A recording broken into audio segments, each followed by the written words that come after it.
ओम नमो भगवते वासुदेवाय। ओम नमः शिवाय। वैशाख मास महात्म्य का 14वां अध्याय। ब्रह्मा जी का यमराज को समझाना और भगवान विष्णु का उन्हें वैशाख मास में भाग दिलाना। ब्रह्मा जी ने कहा, यमराज, तुमने क्या आश्चर्य देखा है? क्या तुम्हें खेद हो रहा है?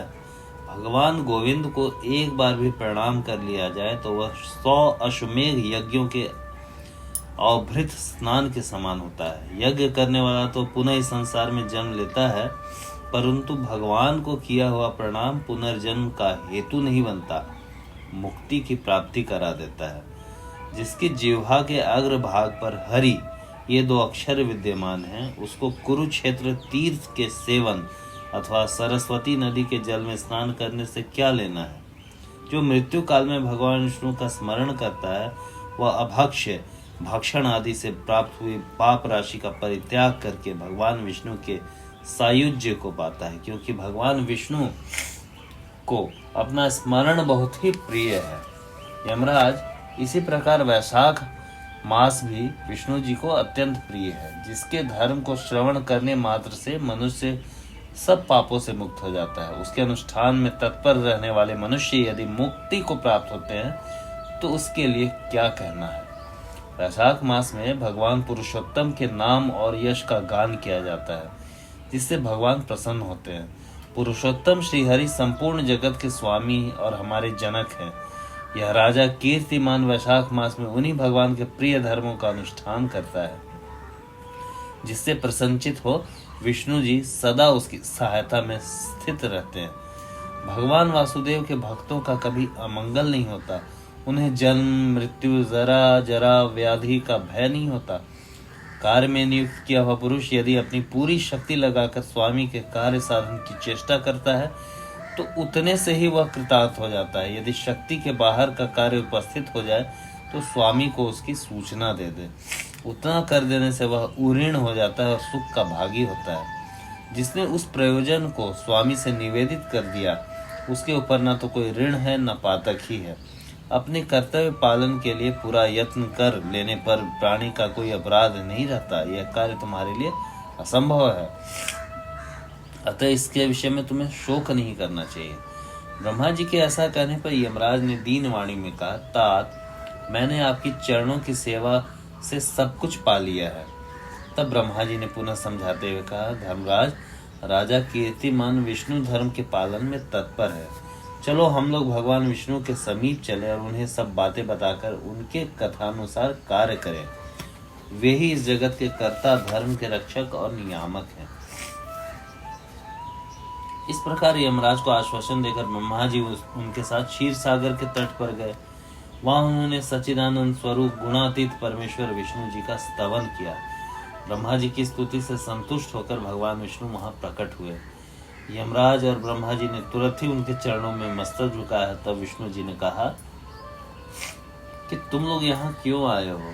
ब्रह्मा जी ने कहा, प्रभु, आपके श्रेष्ठ भक्त राजा कीर्तिमान के शासन काल में सब मनुष्य वैशाख धर्म के पालन में संलग्न हो आपके अविनाशी पद को प्राप्त हो रहे हैं।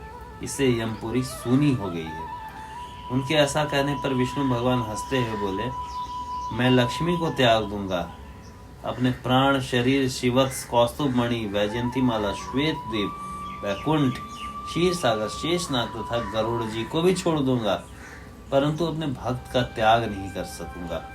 जिन्होंने मेरे लिए सब भोगों का त्याग करके अपना जीवन तक मुझे सौंप दिया है, जो मुझ में मन लगाकर मेरे स्वरूप हो गए हैं, उन महाभाग भक्तों को मैं कैसे त्याग सकता हूँ?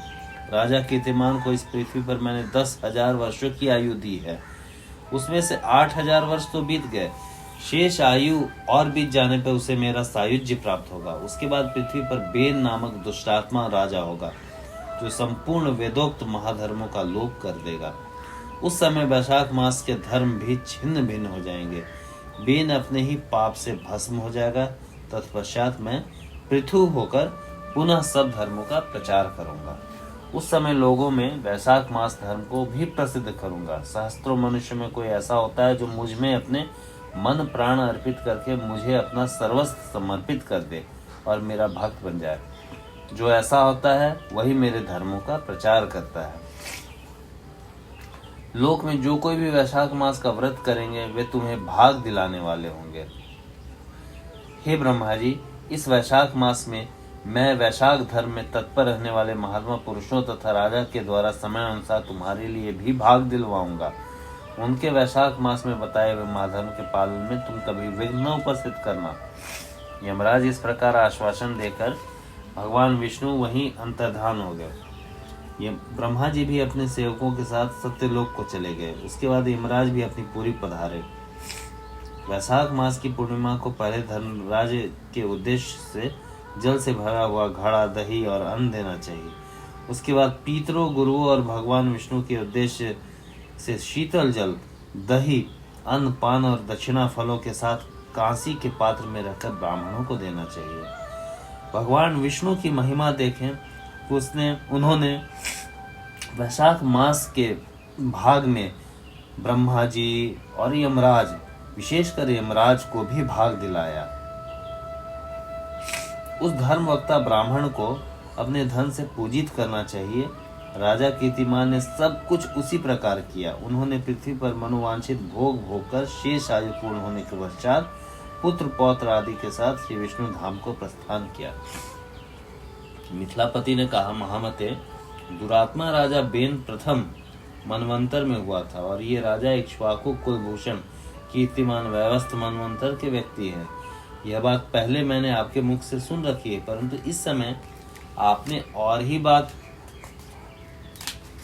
कही है कि यह राजा जब बैकुंठवासी हो जाएंगे उसके बाद राजा बेन उत्पन्न होगा। मेरे इस संशय को आप निवृत्त करें।